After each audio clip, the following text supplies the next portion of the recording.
Sejak diterapkan PP 48 tahun 2005 tentang pengangkatan tenaga honorer menjadi CPNS ada dalam pasal 8 yang secara tegas dinyatakan bahwa pejabat pembina kepegawaian PPK dilarang mengangkat tenaga honorer atau yang sejenis. Pengangkatan tenaga honorer pegawai tidak tetap, pegawai tetap non-PNS dan tenaga kontrak menjadi CPNS secara langsung bertentangan dengan sistem prinsip merit system dan visi Indonesia Maju dalam upaya meningkatkan daya saing bangsa.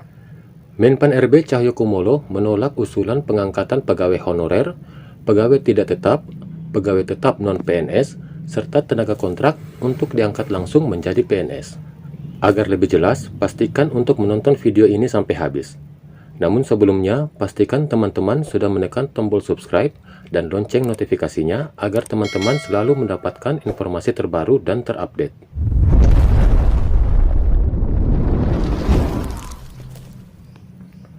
Assalamualaikum warahmatullahi wabarakatuh.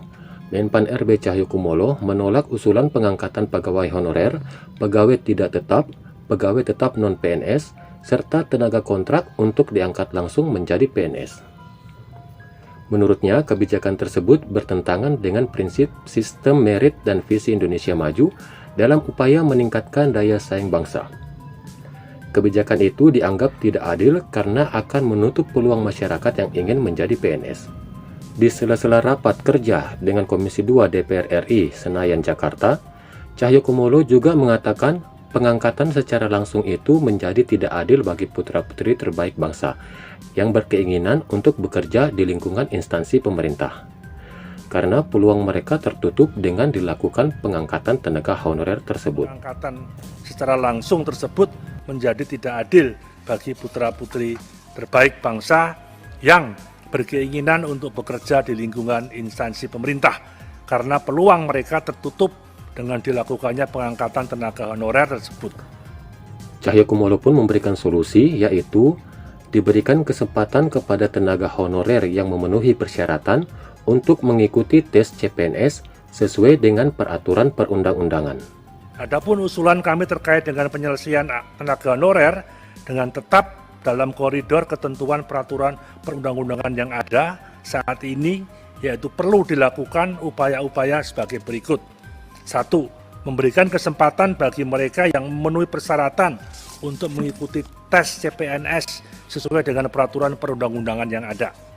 2. Bagi mereka yang tidak memenuhi persyaratan mengikuti tes CPNS, namun memenuhi persyaratan sebagai P3K, diberikan kesempatan mengikuti P3K. Bagi mereka yang tidak lulus CPNS, namun masih memenuhi persyaratan sebagai P3K, diberikan kesempatan untuk mengikuti tes P3K. Bagi mereka yang tidak lulus tes CPNS maupun P3K, diberikan kesempatan lagi untuk bekerja sesuai dengan kebutuhan instansi pemerintahnya sesuai peraturan perundang-undangan dengan gaji yang disesuaikan dengan UMR di wilayahnya dan diberikan kesempatan sampai tahun 2023. Cahyokumolo juga menolak usulan terkait kesejahteraan P3K agar mendapat pensiun dan jaminan hari tua, serta tunjangan dan fasilitas.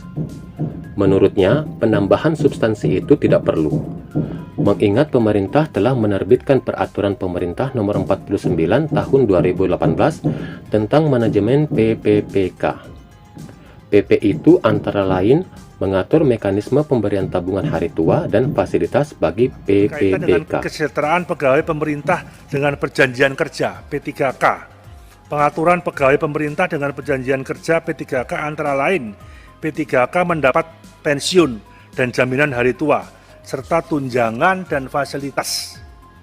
Penambahan substansi ini tidak diperlukan mengingat pemerintah telah menerbitkan PP Nomor 49 Tahun 2018 tentang manajemen P3K yang antara lain sudah mengatur bahwa mekanisme pemberian tabungan hari tua dan fasilitas bagi P3K akan dilakukan melalui lembaga pengelola pensiun sesuai dengan peraturan perundang-undangan yang ada.